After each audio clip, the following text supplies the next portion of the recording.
Topic 12.5 is the total internal reflection. ठीक है, तो टोटल इंटरनल रिफ्लेक्शन क्या मतलब है कि हम लोग रिफ्लेक्शन को तो सिंपली पढ़ लेते हैं कि जब लाइट आके टकराई और वो बिल्कुल रिफ्लेक्ट कर गई। अब यहाँ पे क्या होगा कि कोई ना कोई एक ऐसा एंगल ख़ास आएगा जिस पे रिफ्रैक्शन की बजाय रिफ्लेक्शन हो जाएगी। उस प्रोसेस को हम कहते हैं टोटल इंटरनल रिफ्लेक्शन। ठीक है, अब हम उसको स्टडी कर लेते हैं डीपली कि किस तरह से होगा। लेट्स सपोज ये है हमारे पास एक ग्लास, ठीक है, ग्लास लैब है।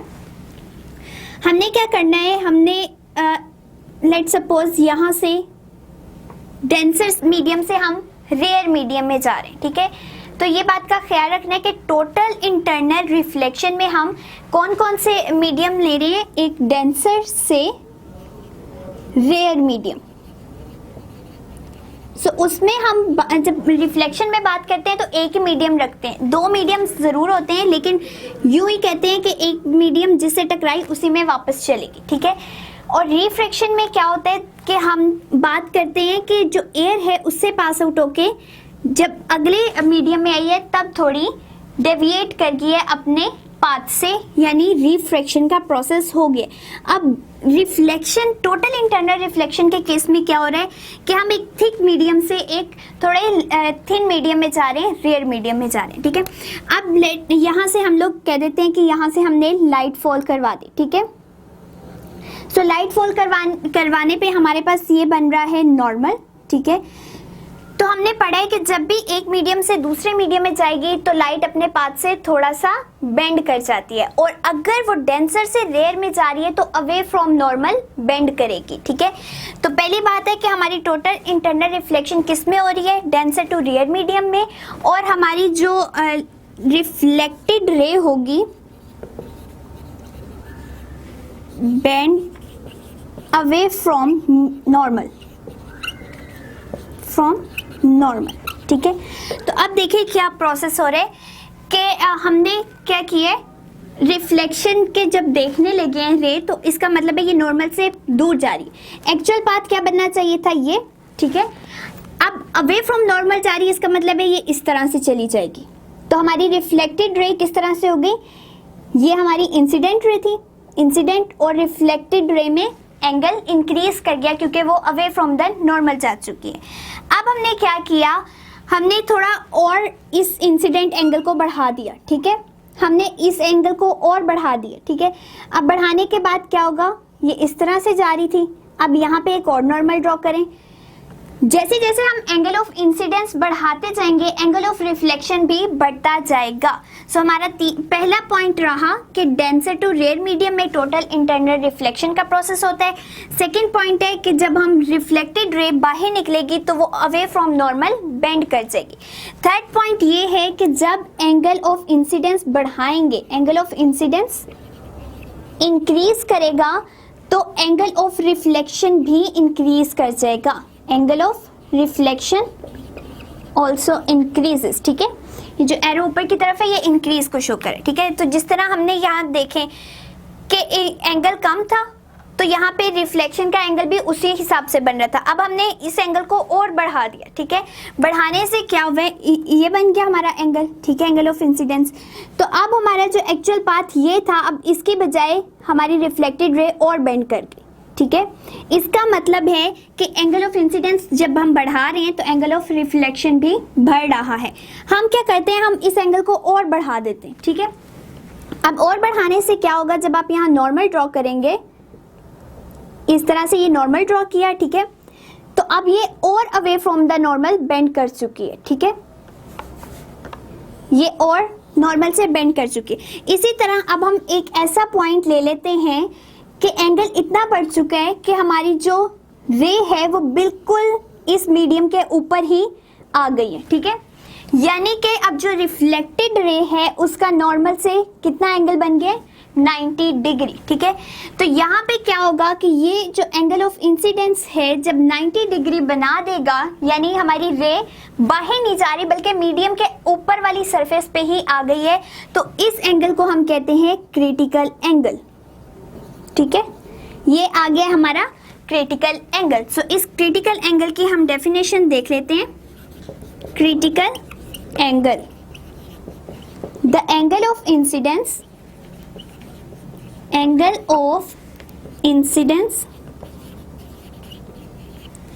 at which the angle of incidence that causes the refracted ray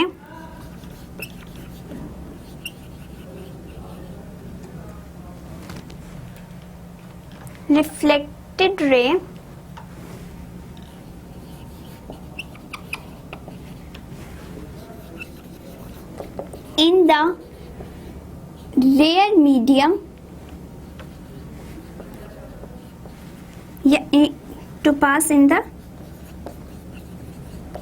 rare medium at 90 degree. ठीक है, सो 90 डिग्री पे क्या हो रहा है, ये हमारा बेसिकली प्रोसेस क्या हो रहा था, रिफ्रैक्शन का. ठीक है, तो यहाँ पे हमारे जो रिफ्रैक्शन का प्रोसेस हो रहा है, सॉरी यहाँ पे भी जो हमारी आएगी दैट विल बी रिफ्रैक्टेड रे. ठीक है, सो ये आप यहाँ पे एक मिस्टेक कर लीजिएगा. ठीक, कि ये क्योंकि हम मीडियम को चेंज कर रहे हैं. ठीक है, मीडियम हम जब चेंज करते हैं और लाइट एक मीडियम से दूसरे मीडियम में जा रही हो तो वो रिफ्रैक्टेड होती है. ठीक है, लेकिन अब इस रिफ्रैक्टेड होते होते पूरे प्रोसेस में हमारी रिफ्लेक्शन भी होगी. ठीक है, अब वो किस तरह से होगी, देखें कि पहले एंगल जितना था उस पे ये रिफ्रैक्टेड रे इस तरह से आई. ठीक है, नेक्स्ट हमने एंगल बढ़ा दिया तो यहाँ से हमारी जो दूसरी एंगल था वो भी बढ़ गया. फिर बढ़ते बढ़ते एक टाइम ऐसा आया कि हमारी जो एंगल ऑफ इंसिडेंस है एंड एंगल ऑफ रिफ्रैक्शन, यहाँ पे भी रिफ्रैक्शन आएगा, वो दोनों इक्वल हो गए. ठीक है, अब इक्वल किस तरह से वे कि हर पोजीशन पे बल्कि ये इक्वल ही आ रहे हैं कि जब हम इंक्रीज करेंगे एक एंगल को तो दूसरा एंगल भी इंक्रीज होता जाएगा. फिर हमने पढ़ा कि क्रिटिकल एंगल पे आके क्या होता है कि इंसिडेंस जो हमारी रे होती है वो क्या करती है, बिल्कुल 90 डिग्री के एंगल पे उस रे को पास आउट करवा देती है, यानी मीडियम के ऊपर वाली सतह पे रे आ जाती है. ठीक है, और बाहर नहीं जाती. अब अगले में क्या होगा, अगर हमने अब रिफ्लेक्शन का प्रोसेस पढ़ना है. अब रिफ्लेक्शन किस तरह हो रही है कि अगर हमने इस एंगल को क्रिटिकल एंगल से भी बढ़ा दिया है. ठीक है, हमने इस एंगल को क्या किया है, क्रिटिकल एंगल से भी बढ़ा दिया है, तो अब हमारी जो लाइट है वो बाहर भी नहीं जाएगी और ना ही सरफेस पे रहेगी बल्कि वापस उसी मीडियम में आ जाएगी. ठीक है, तो ये हमारा क्या प्रोसेस बन जाएगा, टोटल इंटरनल रिफ्लेक्शन. ठीक है, तो यहाँ पे आपने कंफ्यूज नहीं होना. पहली बात है कि हम डेंसर टू रेयर मीडियम जा रहे हैं, तो जब भी हम डेंसर टू रेयर मीडियम जा रहे होंगे वो हमारा होगा प्रोसेस ऑफ रिफ्रैक्शन. ठीक है, सो हमारी जो रिफ्रैक्टेड रे है वो away from the normal bend कर जाएगी. फिर हमारे पास थर्ड पॉइंट क्या आ रहा था कि एंगल ऑफ इंसिडेंस जितना जितना इंक्रीज करेगा एंगल ऑफ रिफ्रैक्शन भी उतना ही इंक्रीज करता जाएगा. फिर एक टाइम आएगा कि हम जब इंसिडेंस एंगल को इतना बढ़ा दें कि हमारी जो लाइट रे है वो बाहर जाने के बजाय उसी मीडियम की सरफेस के ऊपर आ जाए एट 90 डिग्री एंगल, तो तब हम इंसिडेंस एंगल को कहेंगे कि ये हमारे पास क्रिटिकल एंगल है. लेकिन अगर हमने टोटल इंटरनल रिफ्लेक्शन का प्रोसेस देखना है तो अब हम क्या करेंगे, क्रिटिकल एंगल से भी एंगल ऑफ इंसिडेंस को बढ़ा देंगे. ठीक है, अप्रोक्सीमेटली 42 डिग्री हमारे पास क्रिटिकल एंगल होता है ग्लास के लिए. अगर हमने उससे भी ज़्यादा बढ़ा दिया है तो क्या होगा कि अब लाइट सरफेस के ऊपर भी नहीं रहेगी बल्कि अपने ही मीडियम पे वापस रिफ्लेक्ट करके आ जाएगी.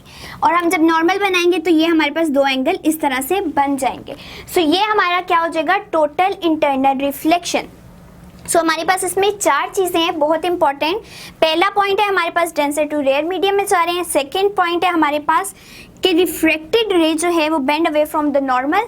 थर्ड पॉइंट है angle of incidence angle of refraction दोनों इंक्रीज करेंगे एक दूसरे के इंक्रीज करने के साथ साथ. एंड फोर्थ पॉइंट पे हमने लिखना है कि क्रिटिकल एंगल की डेफिनेशन क्या होती है. एंड फिर हमारे पास टोटल इंटरनल रिफ्रैक्शन क्या होगा कि जब हमने क्रिटिकल एंगल को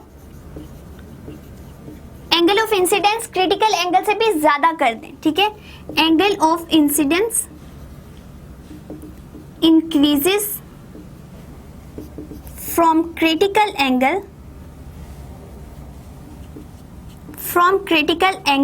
so no light reflected, so no light.